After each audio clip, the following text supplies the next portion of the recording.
Hi, molweni ninjani? I hope everyone is doing great. Namhlanje ke ndizobe ndithetha no Sister Evelina Gqarhube. Sister Evelina Gqarhube ke ngomnye wosisi balapha enkonzweni. Abadala. Sister Evelina Gqarhube ke sele ngumntu ke osele ekhulile kakhulu. Naxa uthetha naye unako nolibala.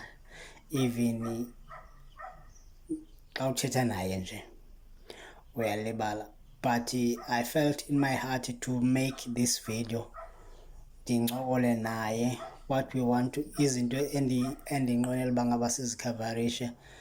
Sifuna uthetha ngotata uBhengu and nolwazi lakhe ngotata uBhengu, though imemory yakhe sele imfutshane nje, but we trust God uba ngaba uzawuyenza uThixo le video uba ibe impumelelo. Siyakucela ke uhlale umamele, maybe many videos like this will come up.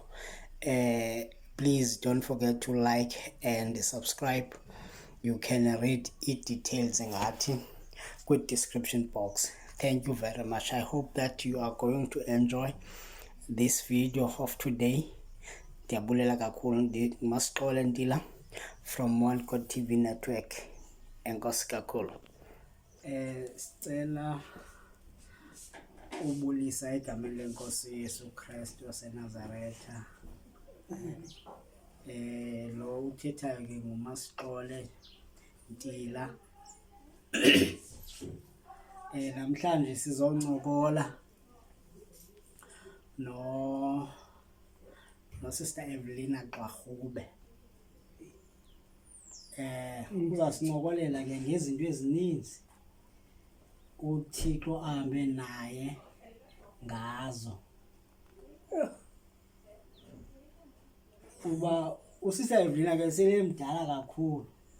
Ezinye izinto uzawuzilibala ke bathandekayo nimxolele, kodwa ezazikhumbulayo sifuna asibalisele zona.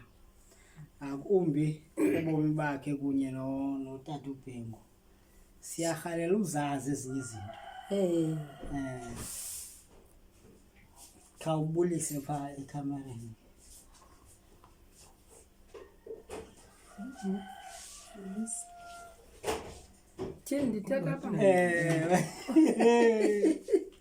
Hayi ke ndiyabulisa abangcwele ngegama lenkosi uYesu.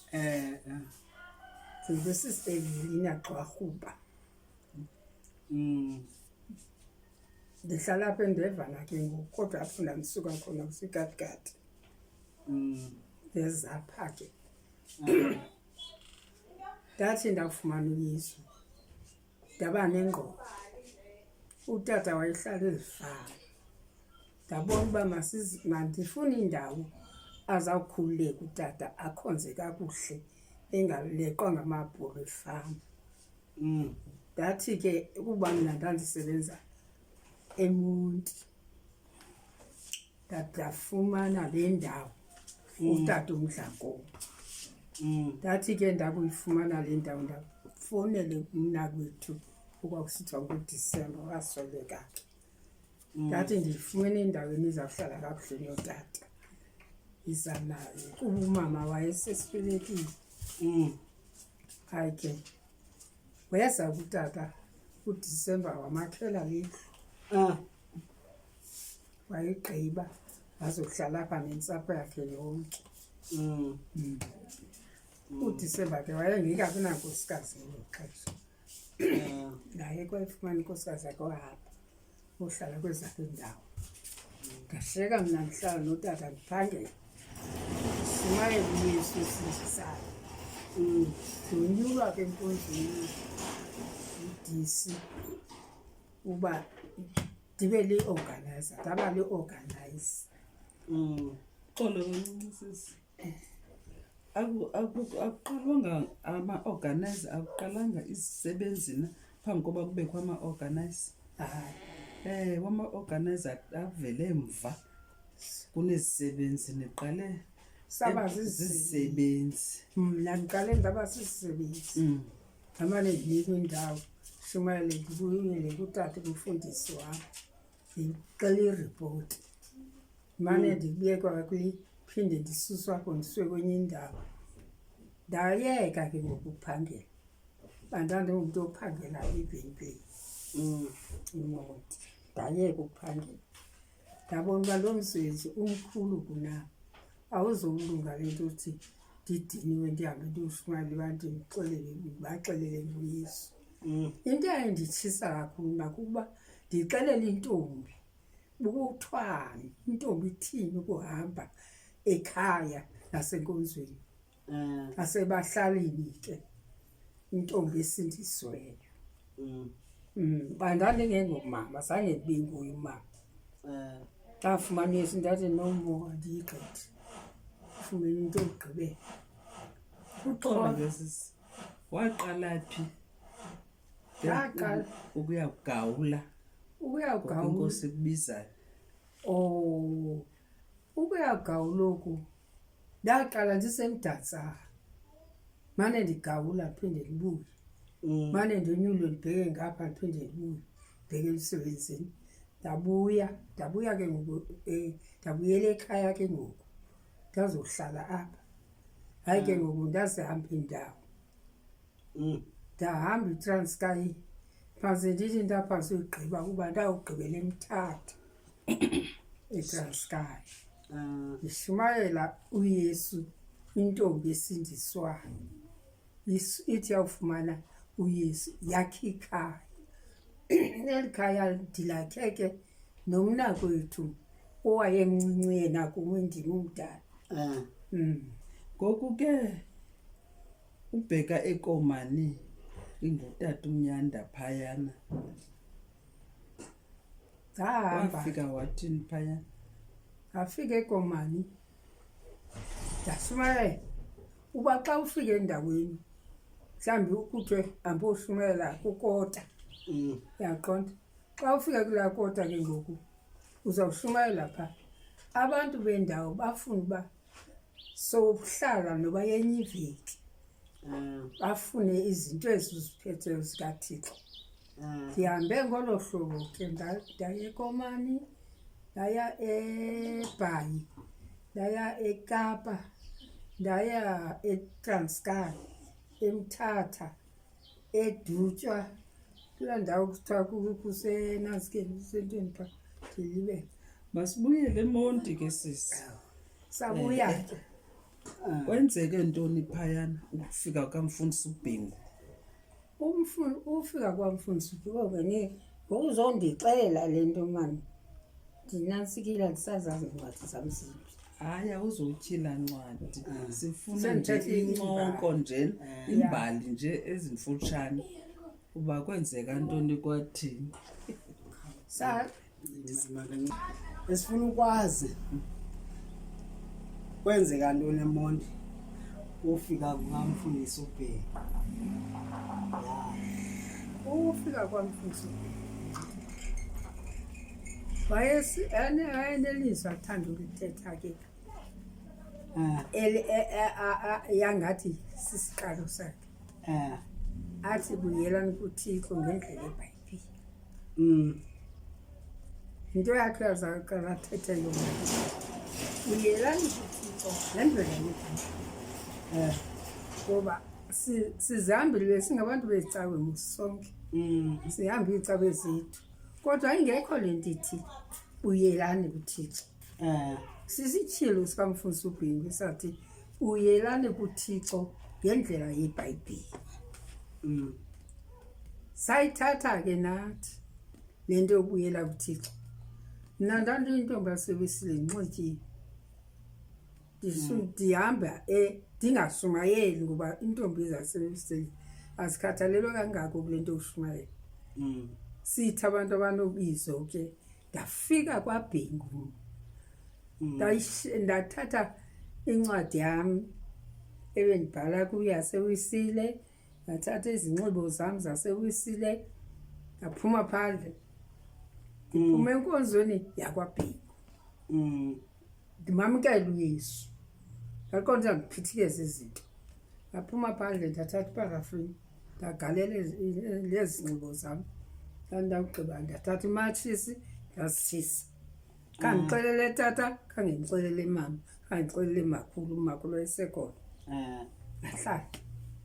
Bathi yintoni sisono santoni isuthi. Ndaqonda uba mna ndingenwe into endingazange ndiyive, into ethethayo. Ndashumayela apha ekhaya ndiyixela qho xa sakwenza umthandazo. Waqonda utata tyhini le nto iyavakala leyana mandilandelele umntana. Nomama ke walandela, nabantwana ke basekhaya balandela. Mna ndaqonda uba andizokwazi uhlala ndawoninye, mandimane ndisiya kwindawo ethile. Ndade ndabonelelwa ke, kwathiwa ngoba ndathi mna xa kuthiwa funeka ube sisisebenzi, uzawuhamba ndathi andizokwazi ukuba sisisebenzini. Kwathiwa ke uzawuba lu-organize.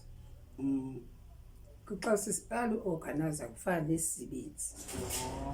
Ewe, uyathunywa uye endaweni ethile. Mhlawumbi ndisuka apha ndibheke eKapa, ndisuka apha ndibheke eGcuwa, ndisuka apha ndibheke phi. Khawuhlekisise. Hayi kaloku utheni ubhidanisa izinto nje? Kaloku luqale ngoba sisisebenzi wahamba ezintenteni. Kwiintente zokuqala ezazinotata uNgcangisa, wawukuzo wena Andikuzo eMangqusho. kaloku Balisa ezo nto. Kaloku uqale ubusebenzi kwaza kwavela ubu-organizer buvele late apha ngoo-90 ngee-90s. Ewe, waphinda kwale-organize. Ngelaa xesha ezintenteni nanihamba noobani, nisebenza noobani? Ententeni ndisasebenza notata uNgcangisa, notata ubani ane siqhego naye kunye nabafana kabomkhuthuka emane bebakhona bencedisa, ootata omkhuthuka nooMahlathini nabanye ke. Siyashumayela ententeni. Ndaseseke ndaba ngumhlali wentente. Ewe, ngoba kaloku ententeni wena xa ngusisi funeka upheke, wenze yonke laa msebenzi ufanele wenze phaa ententeni. Wawugqiba sukwenzela into obuza kusebenza uhlala apha. Uyahamba uya kulaa ndawo kuyawushunyayelwa kuyo. Niyaphuma kusasa ekuseni nitsho kuza abantu emthandazweni ka-6.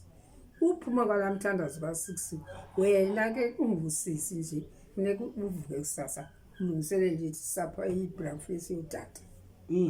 Ewe, uyishiye.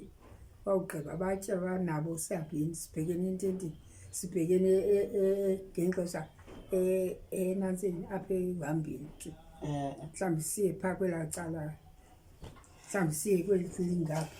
Siyashumayela. Ngoku ke sisi niwelwa intente phaya eXesini. Kwakwenzeke njani? Ngoku intente ayiwile, kwafika umoya. Umoya uyayifuna intente, funeka iqine. Yithi kaloku njengoba singabantu abakhe laa ndlu ispecial nje, sineentsaba kule ndawo. Asikuthi wena famba nonwabile. Bakhona abangafuni uyibona into lentente. Ekufuneka kubekho abantu abangalali emakhaya ezindlini, aba basebenza ententeni. Bangootata abanye babe bambalwa, bazolala la uba kungatshiswa intenteni ngoba isenotshiswa. Abantu abayifuni le ntente, izochitha iinto zabo. Sakhonza ke ngolo hlobo ententeni. Ekuseni niyavuka nithiwe u-6, ningena u-6. Nizawuphuma kukuphuma kwenina niyisukele into yoba nokwenzela ootata iti neeswekhi neekofu. Nithi nawugqiba benzela i-breakfast kwanina.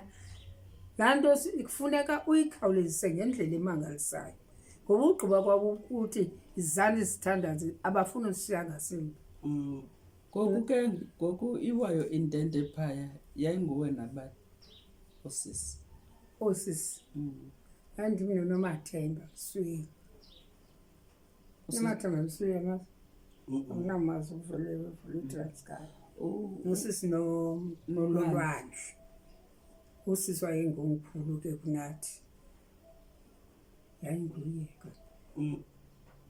Nasinda. Sasinda ngoba uThixo akusindisa.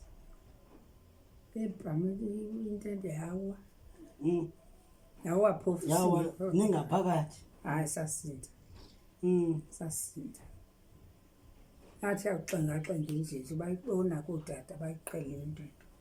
Athi hayi masingabi bade awuqondakali lo muntu phandle. Yani ke sakhawulezisa saphuma ke thina bosisi. Angeke kudala yafika umoya omkhulu edudula intente yawo. Sasinda ngolo hlobo.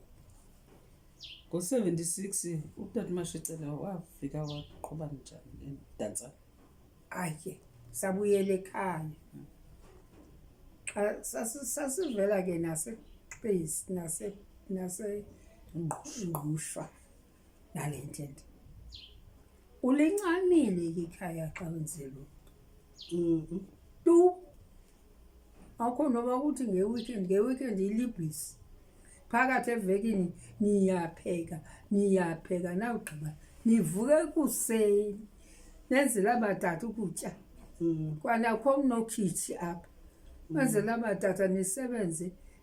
Funeka xa kuphunywa usiwe ententeni nani niyahamba. Izushikazi nithi sahlamba izitya.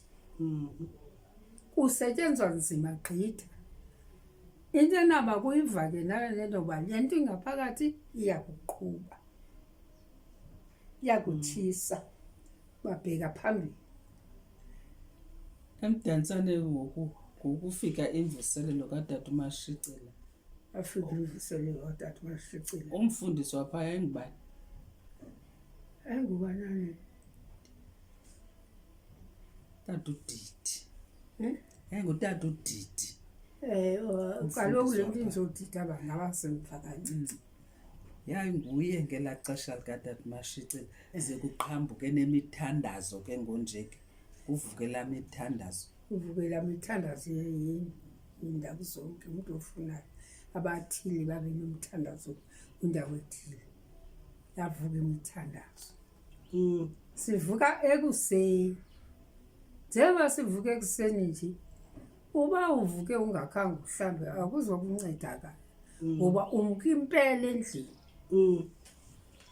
Ufika uvuka pha ingene ngo-6 umthandazo. La 6 u6 makabethe ucophe esitulweni. Wena muntu usisebenzi. Uwo zakhwaza abantu ngengoma. Sihambe olo hlobo.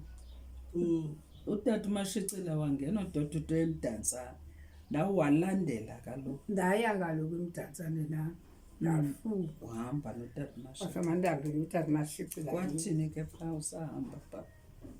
Hayi sakhonza imdansa. Senza la mithandazo. La mithandazo sayenza imdansa. Kanti ke bayavuka wena nalapha phakathi abangayifuni. Ngoba ngexesha ubukhali bomuntu nendlela akholwe ngayo umuntu azifani. Omunye uva ngenye inhlobo omunye uva ngenye inhlobo. Wathi umfundisi Mashicela uzochitha into kaBheki. Wabe kupapa wakho esekhona. Wayithumela ileta ethi uthunyelwe ndini. Uze wona usithi sonwabeni okwemdantsane bebhethe. Wathini uThixo kuwo ngokuhamba noTata Mashicela pha la mithandazo? Wathini? Wathi hlakule. Wathi mbohlakule sakho isiqedi. Uthiwa uziqonda uba ngenye imini noko hayi zakuhlamba impahla mina ndizulu yakuthi hlakula isiqithi sakho. Kwakho umuntu otshoyo kum wathi hamba uhlakula isiqithi sakho. Yamanzi mandihlela phandle neziqithi endizigqibileyo nawe. yaye ngase ndibuyele umva. Ndithi ndawuya kwezinto ndiqomba xa izizwe zamali zethu. Ubungenalo ixesha lokuhlala phantsi xa ungusisi usententeni. Kuba ngathi uqeshwe libhulu elitshayo. Usebenza kufuneka uvuke ekuseni njengomthandazo ungena ngo-6 phambi ko-6 sekudala nivukileni nani ngosisi nenzela abadade phofu nibanika amanzi ashushu nawugqiba kwabo bakhange nezigqibo ezazityane zangca. Cajongo uThixo kwezi ziqithi zakho ebesithi uThixo zenze wakuthatha wakutshonisa phi? Wandithatha uThixo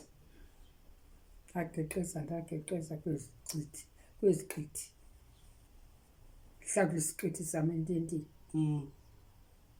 Kwathi ukuthi ngathi iyathoba intente uba namaxesha kodwa ngoshumayela phaa ndaqala nani noshumayela Asozizazi. ndaqala kodwa kule ndawo ndaqala anikho ingqushwa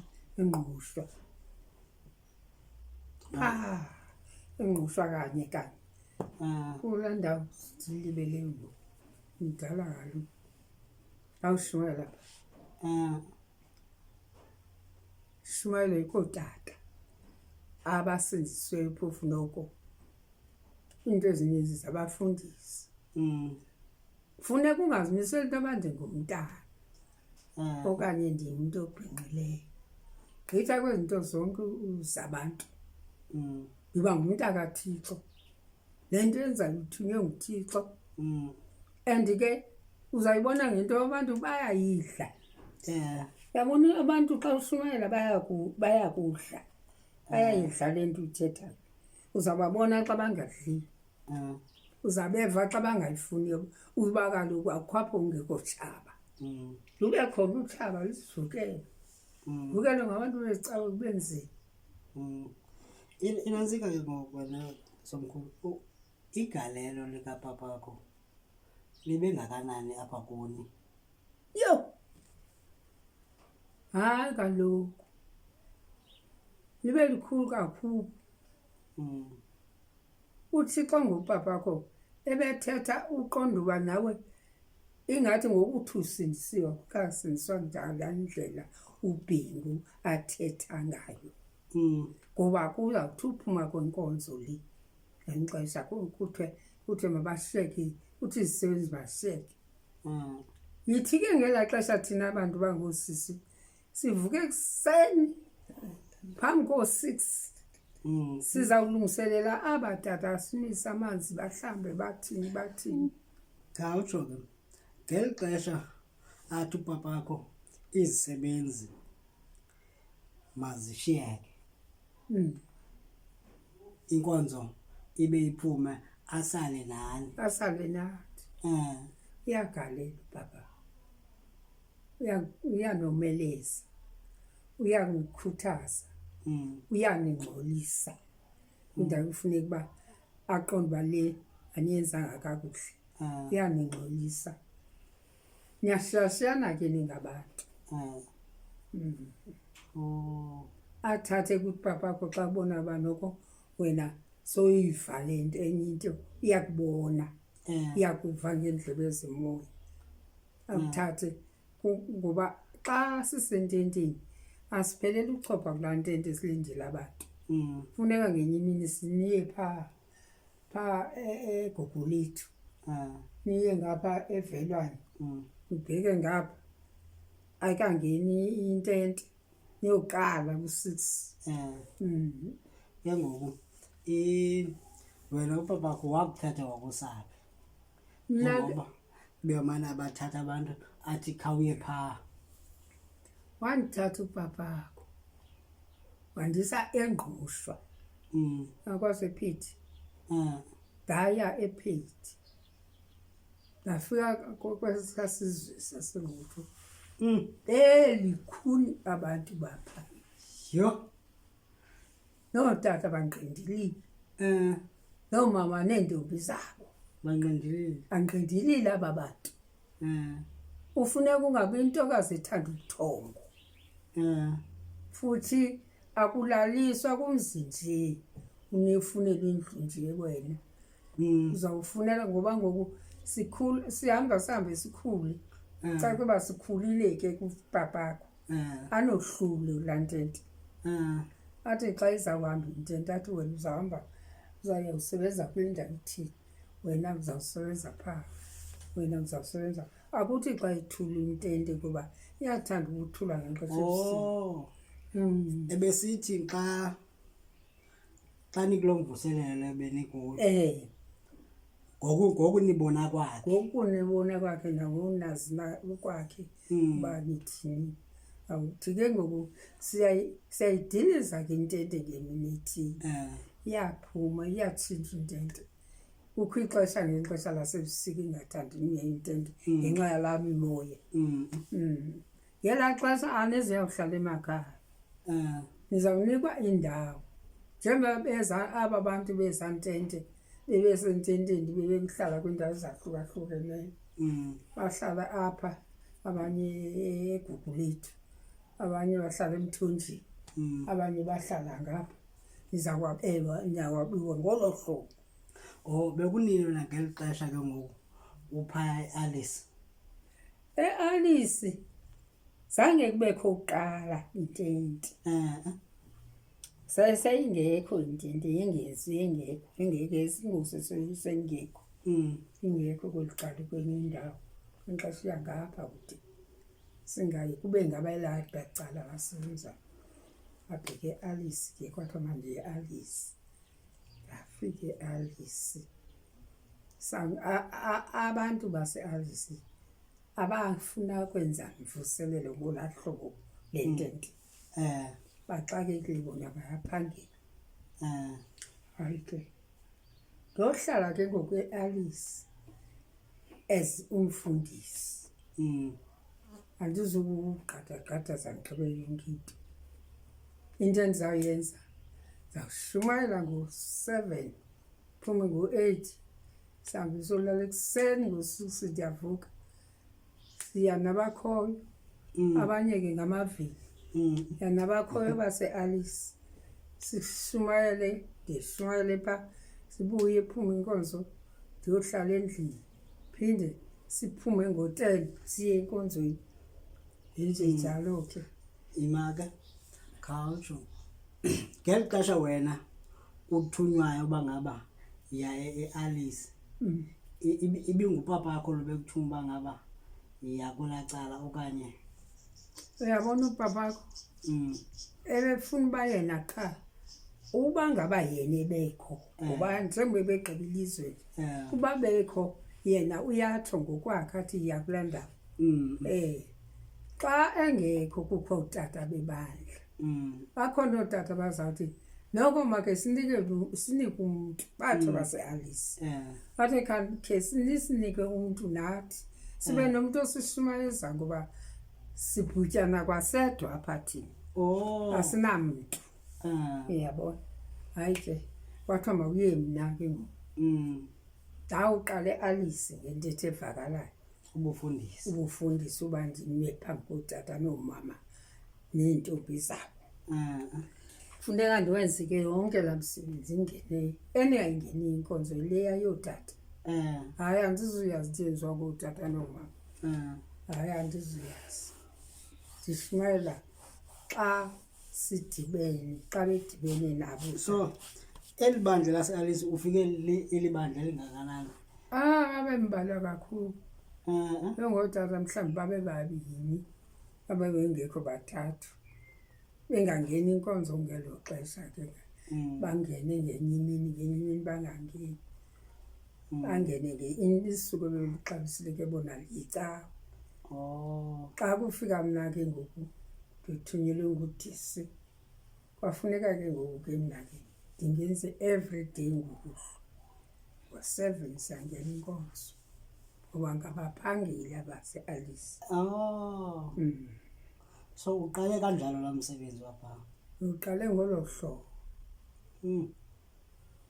ndawuhlala ke ngoku babethe eAlice kwabanzima hayi ndasebenza aguquko mama lacaca uba ibandla lizawuvuthwa ndizawuba lost kodwa mama thetha into zoomama ndizazi ndizawuba lost kootata thethi ke ngoku xa sekufuneke bengene ngokweziqhuma zabo mnandi kakhulu mna ndazi intombi ndizawuthetha ezintombi ndithi intombi xa ithe yathithi xa ithe yathithi apha koomama nootata ndikwazi ndatsho ke kudisi wethu hayi ke kwathiwa uzawuthunyelwa umntu ongutata ndisamazana ngutata ubani ndangendijonge pheza encwadini zam uba sasibhala wafuneka ubhale kudala asibhala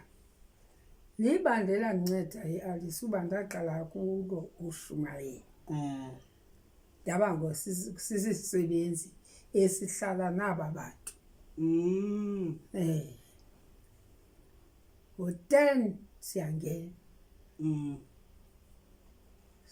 sigoduke hayi ke ndiyakuva kasomkhulu eyona nto ke bendifuna nje ubalise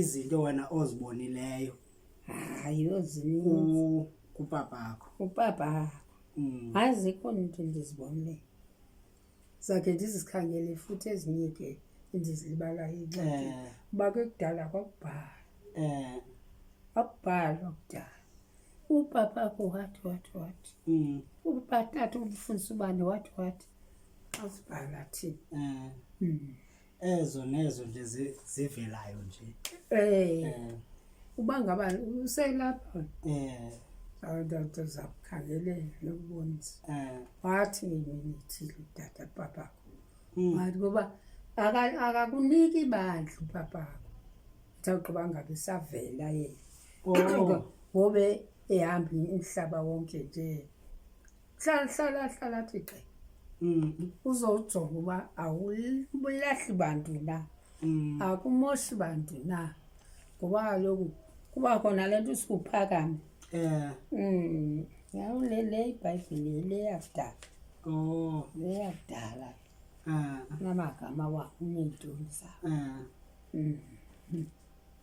yho hayi kusho ukuthi uThixo uhambile nani ngexesha lelo uhambile nami undincedile futhi undincedile ngoba sendimva umntu xa eshumayo ndithi hayi uyayiphambukela kulaa ndawo into ethile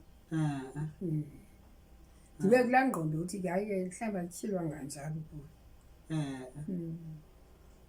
ngoba kaloku esiyenza le nto siyenzeka uthi mhlawumbi ngomgqibelo uthile kuthiwe kukho inansi awusithiwa yintoni le nto xa ibizwa uhlangana kwezisebenzi kulapho ke izisebenzi zizawunika iripoti laa ripoti ke ifunyanwe ngupapakho njengoba nina benizizisebenzi so benithi ngethuba elithile nihlangane ninikeze iripoti kupapakho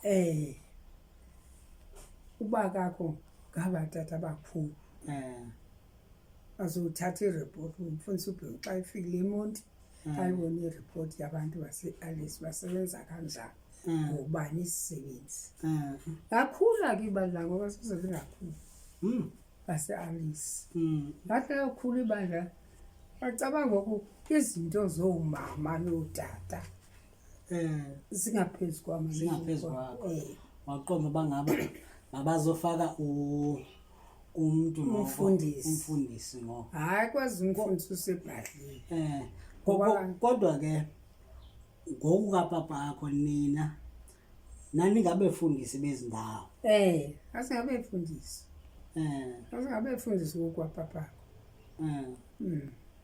naxa kukho umhlangano into kuthiwa ngudisi hamini kadisi xa ebize abefundisi onke kuqala nawe wona mntu usisebenzi sisasithi thina sisebenzi izisebenzi xa usisebenzi nakufuneka uvuko papa phakathi kwabatata uve le nto umfundisi ubheki wazayo ubone uba le nto iyayinyinisha kadlala. Nawe uzawufika yes xa ufike kwelakho ibandla. Isincedile ke le nto mntakababa. Ncede ezakuzise phana ngomhlahla. Kuba bekufuneka nithi nxa nigqibile kwezi ndawo niyonika iripoti. Niyonika iripoti. Funeka niripoti. Nibhale iripoti. Ngemini ethile kwathi, ngemini ethile kwathi. Ezaa ripoti ziya kubhengwa kweziyakhona.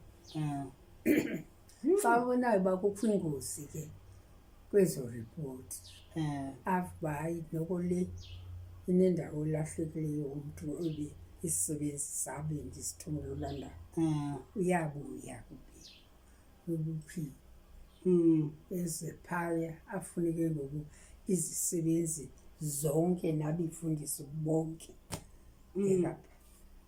phinde aqale kuqala ufundisa. So wayemane hlala fiki utsho niyafuneka ofisini emdantsana eMonti. Papakho ukhona, asithi papakho ke ansitsapho yakhe xa itata ithi papa. Inzima sasingazazi noba ungubani. Ekhaya uyahambela ntsuku zibambini ibe lo uphinde uthi qhwi phindele ubheke efildini. Awuqonda wakuthiwa usefildini. Zikhona ezinye izinto esingafuna umkhumbuza zona. Kodwa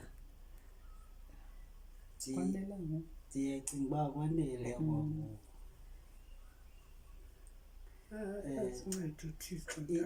Ndiyacinga uba kodwa izinto ezininzi enye into ayisinceda kubhala. Asingacadi sibhalayo. Usebenzile wena lo mntu. Usebenzile. Into enabayo ngoku selekhulelwe kukwalo. Akumntu ngolubhaliyo. Umntu ngolubhaliyo ke. Kuba akasazi laa nto azibhendise ngokohlobo. akangeke azibhekise. Akangeni kwezinye sobulantika uzama. Hayi kodwa ke siyayibulela inkosi ngale nangale information.